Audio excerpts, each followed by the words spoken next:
report that is in the amalgamated report. And if you have some time and you have nothing better to do at any point, you may read it. But like I did on the last occasion, I will not be reading that report. Instead, I will use my few minutes to share some thoughts and observations.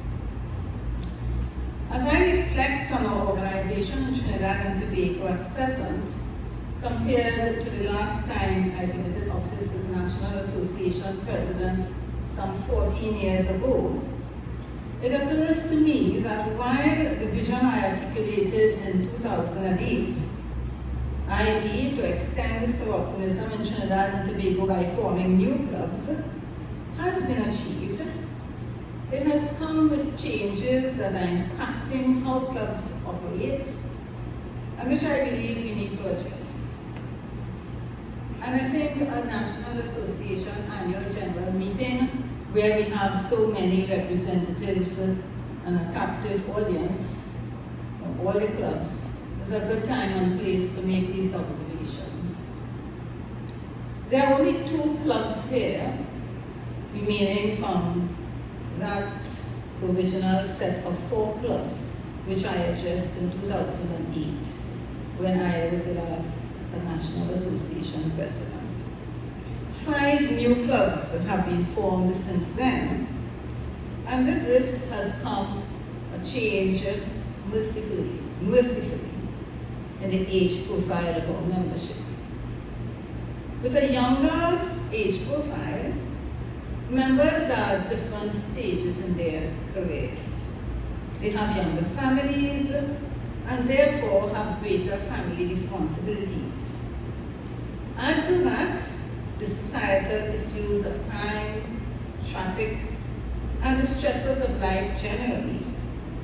And it's little wonder that there is difficulty both in clubs and at the national level in getting members to take up executive positions. Also, members have difficulty in attending meetings and participating in projects. Members are often faced with the difficulty of choosing between family time on a weekend or attending a Soroptimist event. And I must pause here to say how very pleased I am to see all of you come out on a Saturday evening, pouring rain notwithstanding, and joining us, everyone, in having this meeting. We are all disappointed when we do not get the kind of engagements that we hope for in our clubs. But it's really due to one or a combination of the issues I just described. The difficulty of engaging members then must be addressed by clubs in a constructive, creative, and purposeful way, so that expectations are realistic, and ways and means must be found to get club work done without undue pressure to the same few members, as is happening in most clubs. I hear all the complaints. It's just what happens. A big part of Soroptimism is also sisterhood, and we have to find creative ways of building this sisterhood. If we have to bring kids along, so be it. We bring kids. If we have a meeting and children are running around, so be it. If that's the only way to get out, let's do that. On another note, I would hazard a guess that the majority of our 153 members have been in this organization for under 6 years. In fact, 34 of the 48 persons who registered for this meeting were under 6 years of service. That is roughly 70%. This raises another issue that affects how we operate as a national association. And that is the issue of institutional knowledge, procedures, policies, practices, and traditions, and how these are being passed on, if indeed they are at all. Let's look at a very practical example. In preparing for this AGM, we needed, among other things, to elect a president-elect, a vice president, and the 3 officers. We needed to submit club reports. We needed to submit program action reports to the program action officer.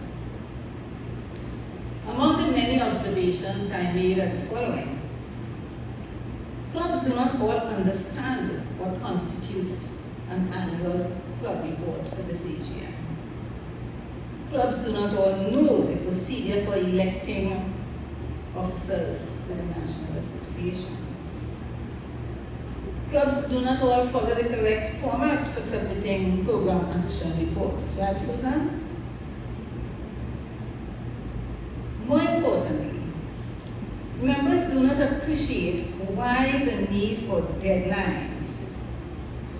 They do not appreciate the work involved in receiving, collating, and disseminating the AGM report so that members could get it in sufficient time to read it and prepare for this meeting. I would also hazard a guess that the majority of you have not read the AGM amalgamated report. How could you, when it was only received on Thursday from the Secretary, or yesterday, or today? But how could the Secretary send out an AGM report if she has not received the component reports from her officers?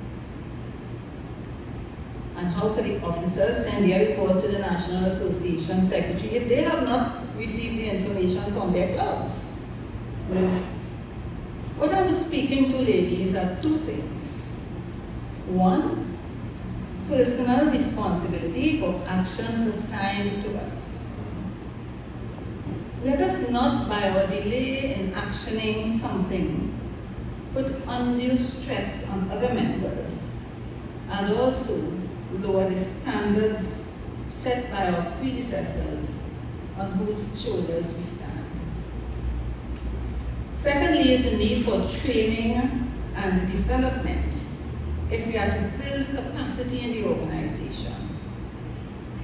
Yes, we do great projects and we are recognized in SIGB for brilliant work. Yes, we have the greatest presence on social media. Yes, we entertain foreign guests with style. But if we do not take the time to look inward, to focus inward at our organization among ourselves, our structures and procedures will collapse.